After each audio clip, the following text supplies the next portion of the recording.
And welcome back to Pastor Plek's podcast. I'm your host, Pastor Plek, and I'm so glad all of you are joining us. We're recording live here in Austin, Texas. And joining me today is none other than Hayley Hengst, our counselor that we get the privilege of using her for her internship hours. Is that the best way to put that? Yep. Sounds and all right. She has been crushing and killing it in the most positive way possible with helping people at our church really take the next step in the relationship with God, and also helping them take emotional steps to really bring wholeness. Would that be a good way to put that? I think that's a great way to put that. Talk to me about really one of the things. As a counselor, like you're as a counselor intern. Yes, I know it's very important too. In training. Counselor intern.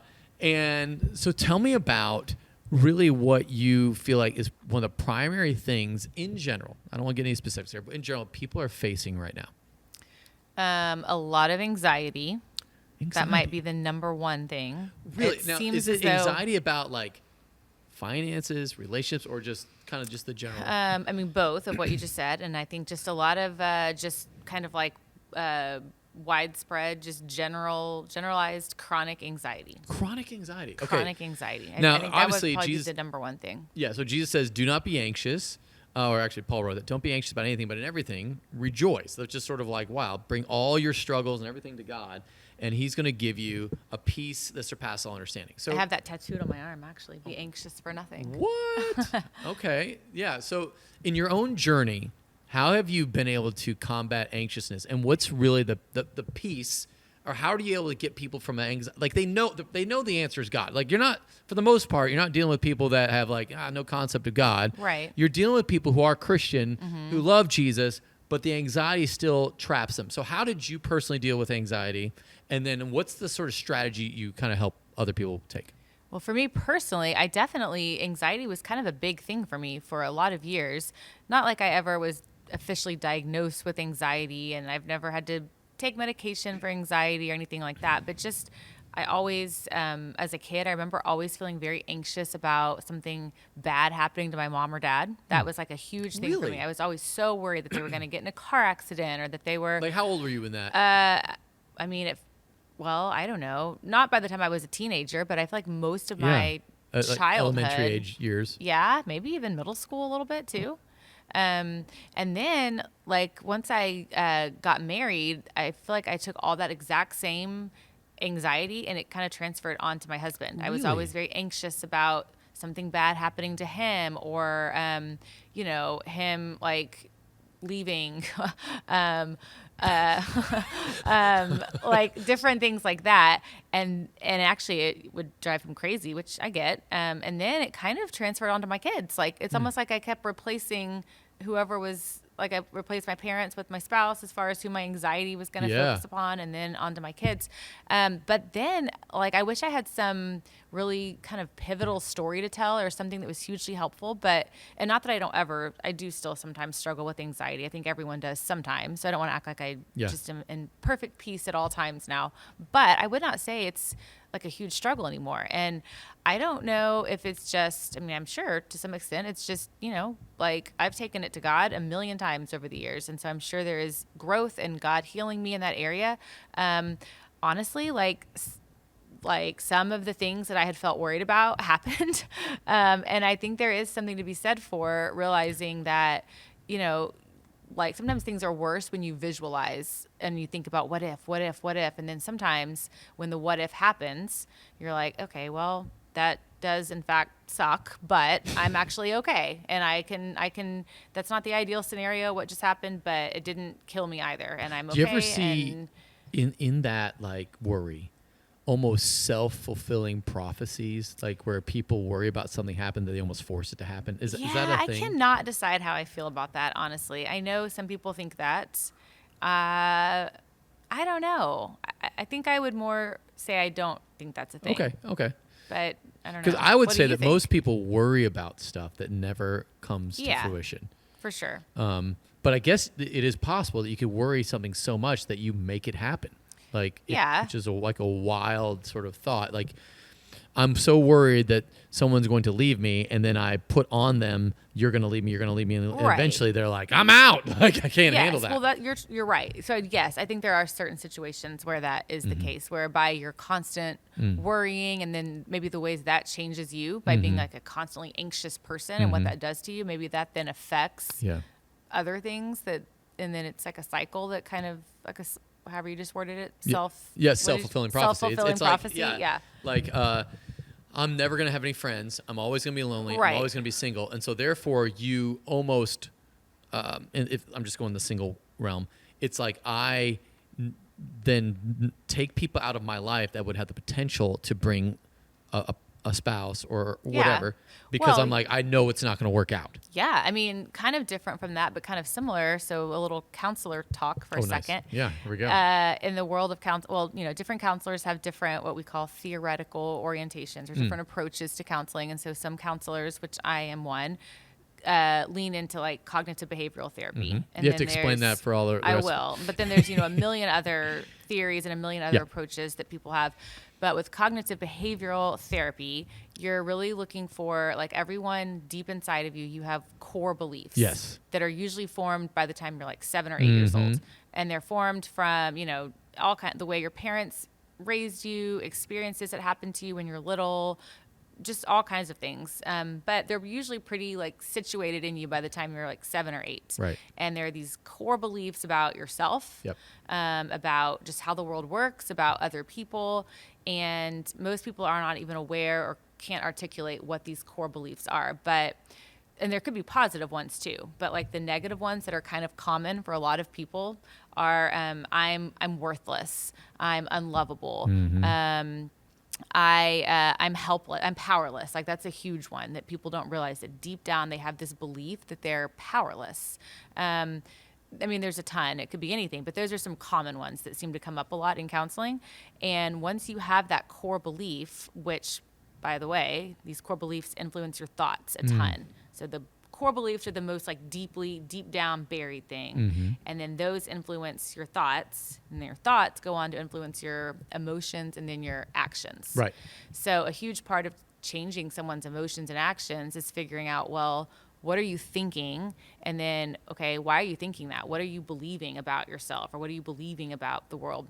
And so with the self-fulfilling prophecy thing, sometimes people have, let's just say the core belief is, I'm unlovable. Right. Well, then, because they so deeply believe this, at such a deep down core level, they believe this to be true. I'm unlovable. So then as things happen to them in life, good or bad, it's all filtered through I'm unlovable. And so when things happen that actually might make it seem as though they are lovable, they tend to disregard that. Right. Because that doesn't fit They with... reinforce the bias. Yeah, like they're not even paying attention to all the things that might be saying you are lovable, this person loves you, or this indicates that you're lovable. They just scrap those.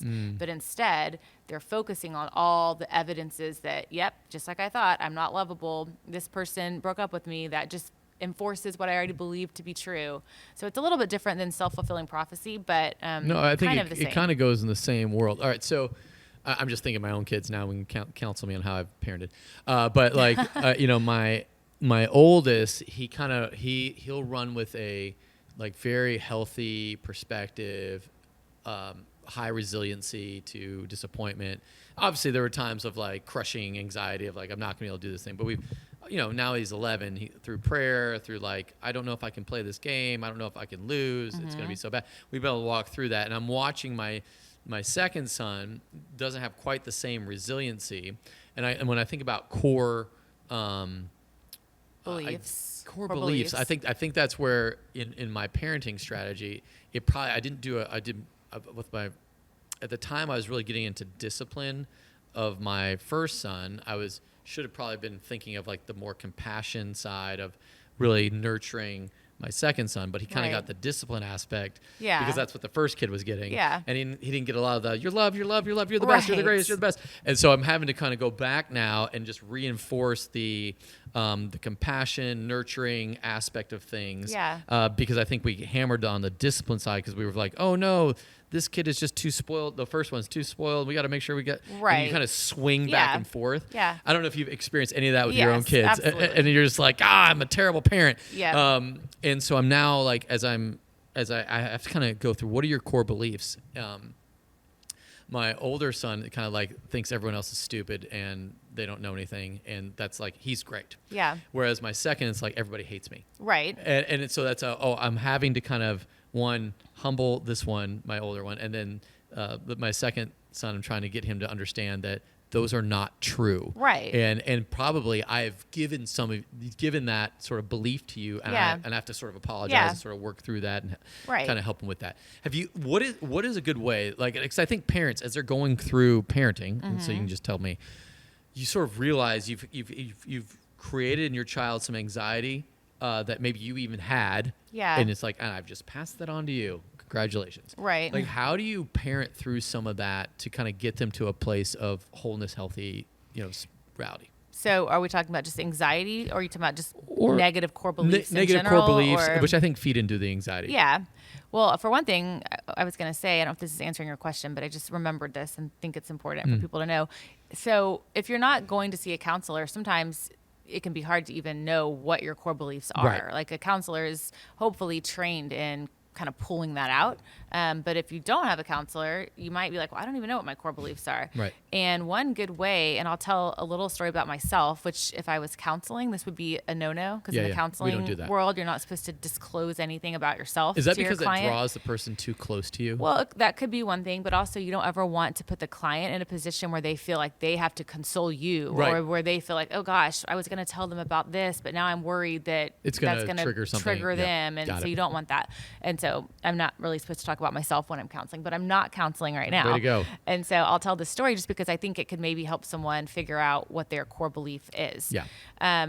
And also I will say, if I wasn't currently in school learning about all of this stuff, I don't think I would have connected what I'm about to tell you with, oh, this might be a core belief of mine. But Wow. because it's like at the forefront of my mind all the time, Yeah, yeah. I'm on the lookout for this kind of a thing.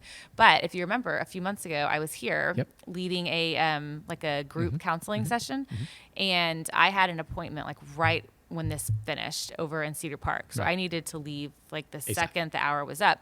Well, and it was a great thing, but at the hour mark, like, the conversation was actually really good, and the women were still talking, and it was not coming to any kind of an end point. And I was kind of sweating on the inside, because I'm like, I've got to get to Cedar Park. I'm going to be late for this appointment, but I also don't want to just awkwardly interrupt this great conversation. And so I'm kind of, figuring out, what do I do? And so finally I just was like, guys, I'm so sorry to interrupt. I've got to go. I have another appointment to get to. And I interrupted the conversation, which they were gracious about.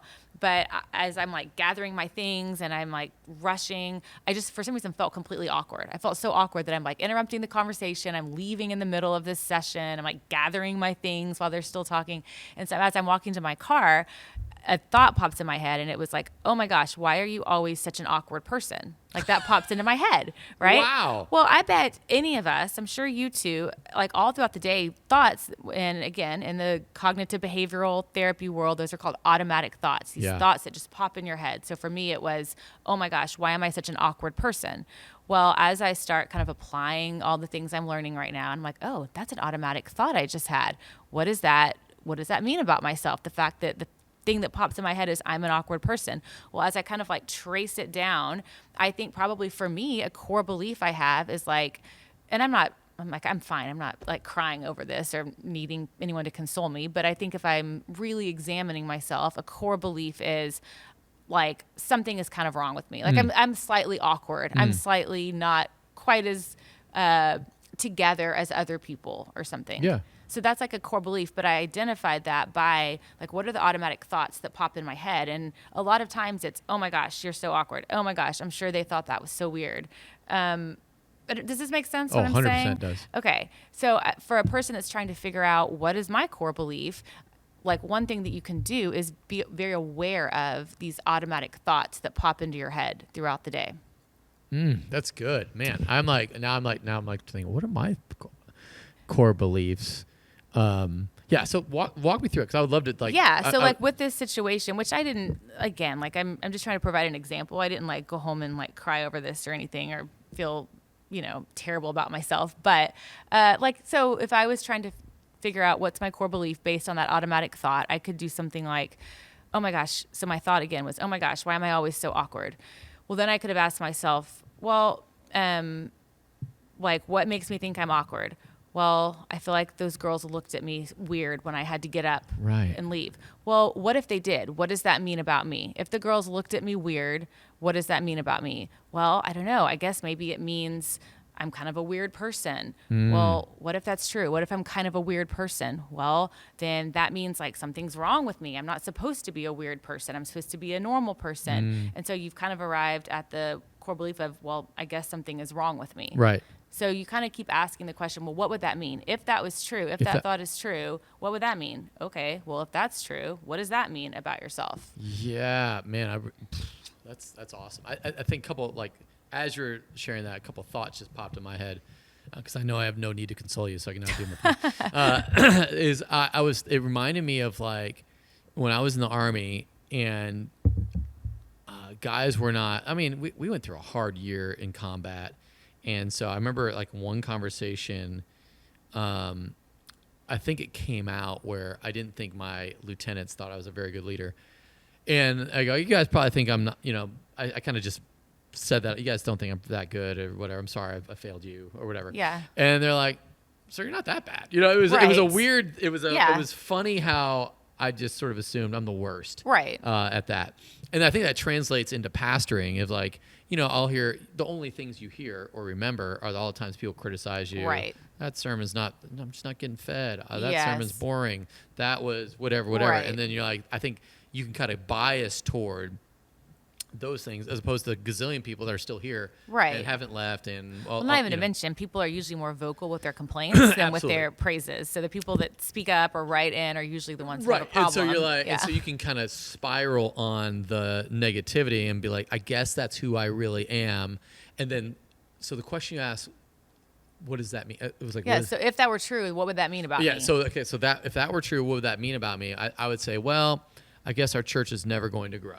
Yeah. And then if our church is never going to grow, then what does that mean about you? Yeah, I'm a bad pastor, and eventually I'm going to not be able to leave my family because everyone's going to leave, and so I'll just be homeless with a family of 6, and we'll have to figure out where we're going to live on I-35. And if that happened, what does that mean about you? Well, then it means I'm worthless. I'm worthless. I've done nothing. I haven't contributed to my church or to my family. I'm worthless. I'm not. Yeah, I have no value. Right. I have no value. I'm worthless. And so, but back to this self-fulfilling prophecy thing. The problem with these automatic thoughts and then the core beliefs is that if my core belief is, well, there's something wrong with me, or if your core belief was, I'm worthless, I have no value, well, then you're going to start acting that way. If you have convinced yourself I'm worthless, I have no value, then you're going to probably be like, and so therefore I'm not even going to attempt to lead this church, or I'm not going to even, so then your behavior starts being altered because of this thing that you believe about yourself. So let's talk about people who are conflict resistant. Would that conflict avoidant? Maybe. Thank you. Yeah, that's the word. So conflict avoidant. So I would say that when you're conflict avoidant, you're afraid of being rejected. Would that be the normal thing? So if I have this hard conversation with this person, I'm ultimately going to be rejected. If I'm rejected, that means I'm going to be abandoned. If I'm abandoned, I'm going to be alone and I'm going to be alone for the rest of my life. Right. I think it's a genuine fear producing anxiety, which people go to, and they go all the way to the extreme, and they don't give the other person enough credit to say that they are a functional person that can probably have a conversation and not just completely, write you off. Yeah. And maybe in our culture of, I don't want to say social media culture where you do write off people all the time. And maybe we've been writing people off in our heads for so long that we just assume everyone wants to write us off as well. Right. Is that, do you see that? Yeah. Well, like what you're saying. Yeah. In the social media world, it's very easy to just like unfriend, unfollow. I'm done. I'm done. Yeah. I'm out. Okay. Yeah. I'm blocking you. Okay. Yeah. This conversation has gotten too hard or too annoying. And so therefore I'm out, or you're out. I'm blocking you. Right. So I guess the question would be like, let's take our conflict avoidant people. which I think there's a high number of those. I mean, I am, if I'm being honest. Yeah. I am a conflict avoidant person. I don't know how familiar you are with the Enneagram. I know your wife is. Yeah, oh, she's ridiculous. I on know. It. But give me. I think. Let me see if I can play this game. Go ahead. What number are you? Well, I'm a 9. You're not peacemaker. Peacemaker. Boom. Nailed Yes. I'm guessing that you're probably like an 8. No, I'm not. No? I'm a 7. Okay. I was going to say an 8 with a 7 I flatten the hierarchy. wing. That's my big problem. So Okay. I flatten the hierarchy and I let people in to be too familiar. And then when I go to execute 8 things, they Yeah. get totally offended by Right. like, oh, Yep. wait, I thought we were friends. Right. And I'm like, but you have to work for me. Right. But I am your boss still. So are you a And- 7 with an 8 wing? Are Yes. You, okay. But I was raised by 3s. Yeah. And so I guess I go to a 3 in times of stress. Okay. And see, I go to a 3 in times of health. Oh, nice. Yes. Yeah, look at that. Yeah, I'm like, so whenever things aren't going well, I'm like, we got to do more things and do the things. Right. And do the things and, Right. Yeah. So. Yes. But conflict avoidant people is what you were wanting to talk about. Yeah. So conflict avoidant people, how are you able to train them to, like, it's not the end of the world. In fact, it's actually going to draw you closer. I think that's whenever I talk to people, I'm like, actually, the thing that you're afraid of, the opposite is going to happen. Right. Do you kind of go to that direction with people, or Yeah, or is it, well- or do you even believe that to be true? I think that's one of the things that's always tough to wrap your head around. Yeah. Well, with the topic of being conflict avoidant, or just back to the what we were talking about with the core belief thing, Yeah. really the fix for that is once you've identified, the core belief, the fix is, and there's different ways, different techniques that counselors use to bring this about. But the fix is to, okay, now act as though that isn't true.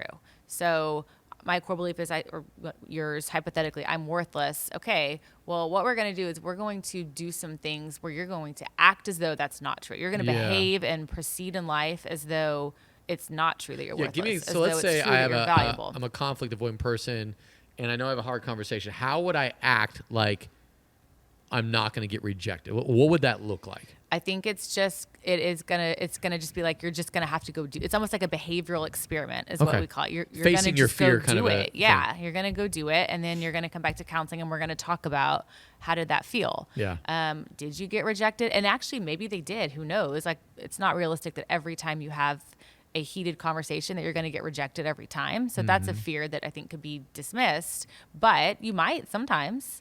Right? I mean, sometimes you might enter into a conflict and make the other person so mad that they do, in fact, reject you. Yeah. But that's okay, even And I think if. sometimes if you're a person that's conflict avoidant, you're usually worried about how you're the one with the issue. Right. And you're not able to see that actually the other person has an issue. Yeah. And if they reject you like that, that's a problem that they need to deal with. Right. And you Could can't- be you on don't them. Need, you don't need to own that. Right. And that reality is a part of growing. Like that. Right. Like, in fact, you bringing up an issue that causes them to reject and run is probably them. They had the same fear coming to the conversation that you did. And if they're responding in such a crazy way, Yeah. that might be because they have an issue that they haven't dealt with. And I think Right. sometimes we can get so in our head. My mom used to always tell me this, like I was worried about what I was wearing to school. She's like, Chris, who cares? Nobody's going to see it. They're so worried about themselves. It's true. Yeah. And I think that's the reality where people are so worried about themselves that Yep. whenever a hard conversation comes up, they're not thinking you're the problem. They're thinking, how can I get out of this and still. Right. They're focused on their own selves, not on you. Yeah. Yeah. Are you very familiar with like the topic of being like differentiated? Have you heard this No, give it to me. phrasing before? Okay.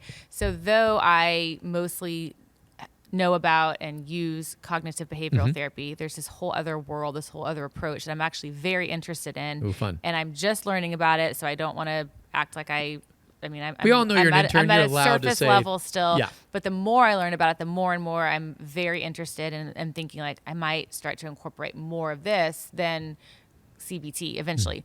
But so it's like family systems is the kind of the name of this Yeah. approach or this theory. And basically the concept of it is that whenever like a couple comes in or a family comes in and there's issues in the home or issues in the marriage, like it's never just about a person, right? Right. Like it's like a system. There is something, everybody is bringing something to the table that is influencing just the feel of the home, the feel of the dynamics of the relationship. I'm kind of not describing it very well right No, now. I fully am with But you. There's the a like concepts if that someone's angry all the time, everyone's walking on eggshells. Right. And you bring someone who's making jokes, that kind of lightens the mood and everyone feels a little bit better. Yeah, yes. Yeah, almost everyone has a role to play, but sometimes people are playing roles they don't want to play to compensate for other people who aren't doing their role properly. And so it's like this system where everyone is being affected by everyone. But the thing I find most interesting is that the healthiest relationships, whether you're talking about friendships or marriage or parents and children, is relationships where each person is very differentiated. And what that means is, so a very well differentiated person, they have like their thoughts and their feelings aren't just one Got like it. You're not amorphous meshed. blob. Like Yes. they can think critically about their feelings. Mm-hmm. They can also have feelings about their thoughts, but it's not just all one and the Yep. same. So some people, there is no distinction. Like their feeling is their thought. If I feel this way, this must be the thing to do. I don't even know what I'm thinking. I'm just feeling and I'm Usually acting in my people like feelings. that use I felt when actually that was what they thought, and they can't tell the difference. Right. Yes. Okay. Well, exactly. Right. Yes. Like I felt that I should go to the store. Yeah. Like that's not a feeling. That's Right. like a thought. I felt it was, yeah, exactly. Yeah, yes, you're saying it exactly right. But also, so that's one form of being undifferentiated, is Yep. when your thoughts and your feelings are all one blob. But another way that you could be an undifferentiated, which is not good, undifferentiated person, is when you don't know who you are, where you start and where your spouse or your child or your friend, like you're codependent essentially. So that's also one big just blob of there's not clear boundaries of here's who I am and here's who you are. And though we love each other, also though we love each other, but also I'm still me and you're still you, and I'm gonna treat you well because I love you and I care about your feelings, but I also don't feel responsible for your every emotion. If you're in a bad mood today, if you are whatever, I don't feel like it's on me to fix it because you're you and Yeah. you have your feelings and I'm me and I have mine. Right. So usually when there's like dysfunction in a marriage, in a family, between a parent and a child, it's because either the lines between where you end and I begin is blurred, or the lines between my thoughts and my feelings are blurred, or sometimes like all of it is. And so the more differentiated people become, actually the healthier relationships are. Right. And so when you are healthy, you have what we call a secure attachment, right? And when you have a secure attachment, you feel very free and very comfortable to have conflict and to speak your mind and to, disagree with the other person because you feel very secure in who you are and in this relationship. And if you disagree with me, that's okay. It's not going to change how I think about myself or how I think about you. But if you have an insecure attachment, as a lot of people do, you feel like, okay, this connection already feels very unsteady, and so therefore I'm going to say whatever I need to say and do whatever I need to do and agree with you all the time because I'm afraid if I don't, you're going to leave. Right. That's a very insecure attachment, and that's very unhealthy. Yeah. Okay. And so then there's also avoidant attachment. Yeah. There's anxious security style, avoidant, secure, and insecure, I think. Yeah. Yeah. Yeah. So like avoidant. So this is where I think I have run into people like this that the closer they get, like with people they don't really know, they're really secure. It's great. But the closer they get to someone, probably reflecting upon family of origin issues, the closer they get to, the more they become anxious or avoidant over time, because it's just like they're now as close as they were to somebody who hurt them in some way, and so then they start reverting back to that sort of relationship. Right. Actually, this sort of thought takes me to the next question. I got asked by someone recently. They're dating, and they were talking about like, how do I know this is the right person? And I'm like, you'll know it's the right person after you say I do. That's how you know. But but if like prior to that, right? Like, is this person a good fit? And I think that getting to family of origin, attachment styles with parents, ultimately, because this is what I've said at church a lot, your attachment style to your parents reveals probably your attachment style to God, because your parents serve as proxies for God, and you just blow up them, and then the way you reveal as God the Father is probably a lot of the ways you dealt with your parents. So if you sort of like were, and this is where I think getting into what it means to be anxious at attachment or avoidant attachment or a secure attachment or insecure attachment. Talk me through like, how would I know if the avoidant attachment thing, which then translates to now God, even if you're now 50 years old, you still haven't modified your kid view of God. Like I feel like there's a lot of people that have a Sunday school view of God, and they're stuck there. And maybe there's some trauma from when they were 8 with their parents, and so they just kind of get stuck. So talk me through the avoidant, because I do, if you can. I don't know. Now I'm throwing you on the spot. Like let's see what you really learned in school. Right. Yeah, like anxious attachment, avoidant attachment, secure attachment, insecure attachment. Let's walk through some of those. I think those are actually, like when you were saying that, I was like, oh man, that resonates. With a lot of the things I'm talking to with people about. Well, I don't know if I feel comfortable answering it, only because, like I said, I'm kind of just starting to learn this theory, and I don't want to misspeak. I feel like I've become pretty familiar with what a secure versus an insecure attachment looks like. So give me the insecure attachment. That's pretty easy. Well, the insecure is kind of what I was saying a second ago. When you are, an insecure attachment, you're going to be very afraid of conflict, like we were just saying, because you feel insecurely attached to the person. So you feel like you have to keep them, you have to win them at all times. You don't want to disagree with them or disappoint them or not be what they want you to be, because it's an insecure attachment, right? But the other way that can affect a person is like a lot of times people who kind of haven't figured out like who they are and what they want and what they're after in life and what is important to them, what they're passionate about. Sometimes people like that, a reason is because they spent so much of their childhood insecurely attached to their parents. And so rather than feeling the freedom to kind of, I don't necessarily mean physically go off, but maybe physically go off, but the freedom to go off and figure out who they are as a person, they didn't feel the freedom to do that because they were too... Is that the enmeshed part? Yeah, like I don't want to go off and I have to stay here and, basically take care of this relationship with my parents. It feels so insecure. I don't feel the freedom to be me. If I become me, maybe it's going to cause a rift in this relationship with my parents. And so rather than discovering themselves and kind of coming into their own, they just kind of stay morphed, and so or not morphed, but merged, I guess, with their parents. So a question you could ask that might reveal this is like, what are you passionate about, or what do you really want to do? And they have no clue. Right, exactly. So then you start trying to find out, well, what was your childhood like, and what was the relationship like with your parents, and not that like I don't want to also make it seem like everything has to be parents' fault. I think that is kind of, I don't like that mentality. Like I feel like in counseling, so often it always goes back to like, well, how did your mom and dad raise you, or what mistakes did your mom and dad make? And of course that plays a part. I mean, of course it plays a huge part. The way you were parented and what your home and your childhood was like shapes you. But parents are just people too. And so they were shaped by the things they were shaped by. Hurt people. Yeah, exactly. And so I don't think it's like parents' fault necessarily, or it doesn't like put the fault, but it does explain. I think it's helpful to explain, because then it gives you a path forward. Exactly. So I think what I've heard, so avoidant attachment is when you have a person has a tendency to avoid emotional closeness, and maybe dismiss important, intimate relationships. Yeah. So like, I don't need that person. Right. Which I would imagine comes from some kind of trauma, right? Like maybe that at some point they weren't avoidant and they got very hurt or disappointed or lost someone, and therefore is a coping mechanism. Right. I'm not going to do that again. I can cut that person out and I can move on. And then let's see, there was avoidant, and then you said anxious. So do you remember anything on anxious? Because I do think that it was kind of, let me see if I can find.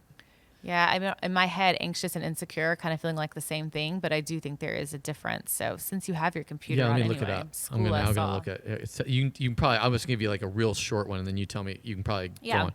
You have a strong desire for intimacy combined with doubts and abandonment anxiety. Okay. Yeah.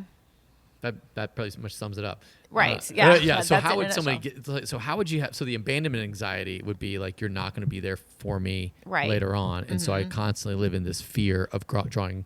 I'm anxious about drawing close. Yeah. Whereas avoidant is, I'm not going to draw close. Yeah.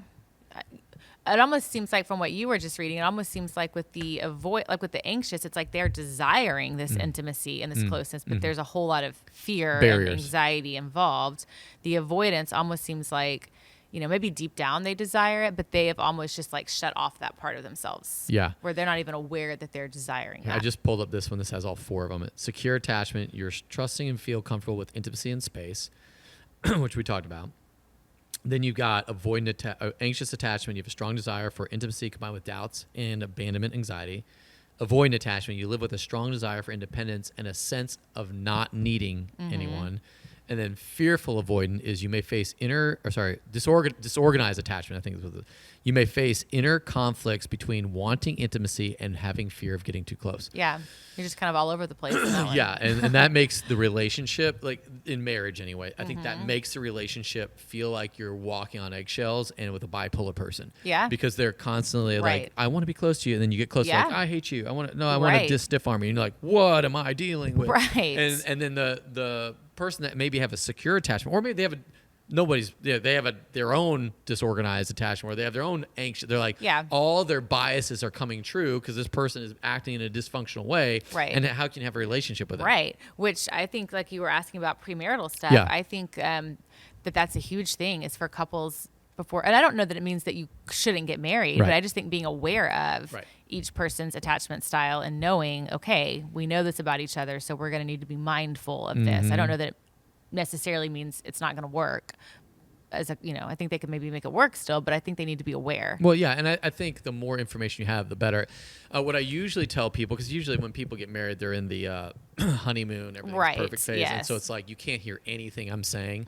And so I go, you know what, listen, you can't hear me. Even if I told you exactly what to do, you wouldn't do it because you're like, that's not going to be us. Come talk to me 2 months after you're married, and then when reality is hit. Right. I always feel like there's a shift from a transactional relationship, which usually does with a lot of like a lot of the emotional, I call it the emotional crutch that happens in a relationship. Like you're married in your head. You might not be having, you do it really Christian-like, and you're not having sex, but emotionally you are one with that person. And so you are, you're wanting to constantly appease, and you're kind of feeding into all of the things you're talking about. You don't want to rock the boat because you don't want to screw this up. Right. And that's a very transactional relationship. And then when you're married, it shifts to covenantal, and you're like, you feel relaxed because it's a done deal. You're locked in by law, by God, everybody. Right. And then you're like, screw you. And I've seen that happen enough times to know no one's intentionally going into this with like a screw you mentality. Right. However, once they get married, they lose that performance to be accepted mindset. And now you're getting the real them, whereas before you were getting them on their best behavior. Yeah. Well, for sure. And I think it's important to, like, I think especially couples who are believers. Right. I think it's important for each of them to even know and be able to say like what they feel like the purpose of marriage even is. Because I actually counseled someone really recently, and she is unhappy in her marriage. Right. And she was saying how, and she is a believer, but she was saying how prior to getting married, she was like, I know it sounds stupid in hindsight now that I'm older and I'm more mature in my faith. Like, I know this sounds dumb, but she's like, I thought marriage was just going to make life more fun. Like that, I think ultimately that's what I thought the purpose of marriage is like, it'll be fun, and I'll have like a best friend all the time that lives with me, and I'll never be alone, and we'll be having fun together. And, like that's not how it's panned out, right? For her or really for anybody. I mean, that's not how it goes.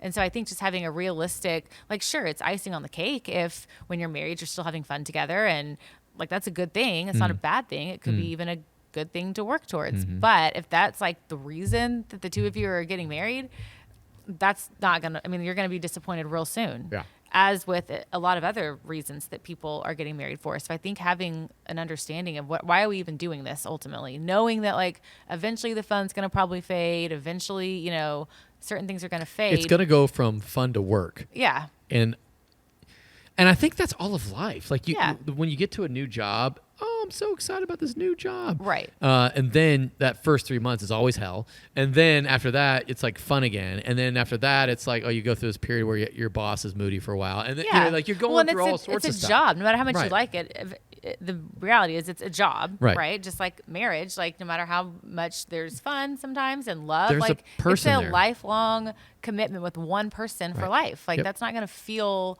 just light and airy and Rainbows happy and every cupcakes all the moment. time. Yes. Okay, so here's a theory, and I don't. Now that I'm saying it out loud, I don't know if I made this up or if I heard it somewhere. I thought I heard it somewhere, but now I may have made it up. Okay, ready? Okay. And I told you about this one earlier, but a woman transition. I always thought a woman would transition the relationship she had with her dad to her husband. Like wanting her husband to be like her dad, you're saying? More like the relationship dynamic. Okay. Meaning if you just talk with your dad, you're going to talk Right. with your husband. Okay. But what I've noticed in many of the marriages I have coached, I don't do counseling, I do coaching, by the way. Yeah. I've noticed that for the most part, it's the relationship with the woman has with the mom that somehow she passes, like if she's resentful towards her mom, that gets passed on to her husband. Okay. As opposed to like she implicitly trusts her father and Yeah. like whatever you say goes. Right. That doesn't transition to the husband. She gets or if she just talks to her mom every day on the phone, Right. that expectation desire is expectation is transitioned to the husband. Right. And I guess this is where I thought maybe it's like I can't figure out why that is, and I was just wondering if you'd seen anything like that. Well, I haven't ever. You were telling me about this before we started, and I have not ever heard this theory. So now I'm like thinking about it, and I'm thinking in my own mind, like, did I do that with my mom and then with my husband? Yeah. And I'm kind of thinking maybe like, now that you say that. Now it might be like I now just put this in your head. Now you're biased Right. toward it. I mean, that's why I'm trying to like really critically think about it and not just Think be like, about- I think did about that. Think about this theory. I think I just have seen it in so many relationships, and I go, hey, hold on. I'd stop the car. I say, tell me about your relationship with your mom, and then the woman would say, and I said, okay, tell me about your relationship with your husband. Then she'd go, And it's the same. And So this isn't like something that you have read. Like you just like this. thought is your I read. It's one of those things where observations. I thought I heard Right. it somewhere Maybe you did. professional. I don't know. And I started to just act on it and like just ask the question, is Yeah. this true? And then it's. Yeah. I haven't had a time where it hasn't been true. We're like, nah, that's not it at all. I'm like, okay, well, never mind. Right. Yeah. I mean, it's interesting because when I'm sitting here thinking, and I think well, I've always heard that women tend to marry guys that are kind of like their dad. Right. And I actually think that is I think that's true. I think that is true. that's But true. the relationship But dynamic. the relationship, yeah. And so I'm thinking like with my mom growing up, and especially like in my teen years Yeah. and college years, like me and my mom interacted constantly, like Right. constantly texting. Right. Like I wasn't the kind of girl that like called home on Sundays. Right. Like we're in constant communication via text, every little thing. Oh my gosh, mom, guess what just happened? Yeah. And I think when I first got married, and not even just first, like I think kind of I expected that in marriage too, like constant communication and like constantly texting. You know what I mean? So that's one thing I can see. Like Yeah, that and I think constant that's true. interaction. Right. Yeah. Yeah. And I don't know if there's something that like again I haven't got this where it's like my theory is limited to the woman and her mom. I don't know if there's a correlation between like a husband and his mom that Right. or his dad or something that Right. Yeah. I don't know Yeah. if that's true at all. Right. Anyway, I was just curious on what your thoughts on that were, but I feel like that in any way if you are in a relationship and you're going to get married, I think investigating those relationships to a degree, again, that doesn't say don't get married, but because like, here's something to be aware of. Yep. This is how I interacted with my mom, and I might put that expectation on you as my spouse because you're supposed to be, you're supposed to have all the characteristics of my dad, and then you're supposed to have all the friendship of my mom. Right. Yes. Just like not much. Don't worry. I'm not no expecting pressure. much You're of gonna be you. fine. But Yeah. So but yeah, I think that's a good point. So I think couples should consider what do they think the purpose of getting married even is? What's the purpose of marriage? I think attachment style is a good thing to know going into it. What you just said might be something wise too. We're just learning about this theory today, but I think you're onto something with it.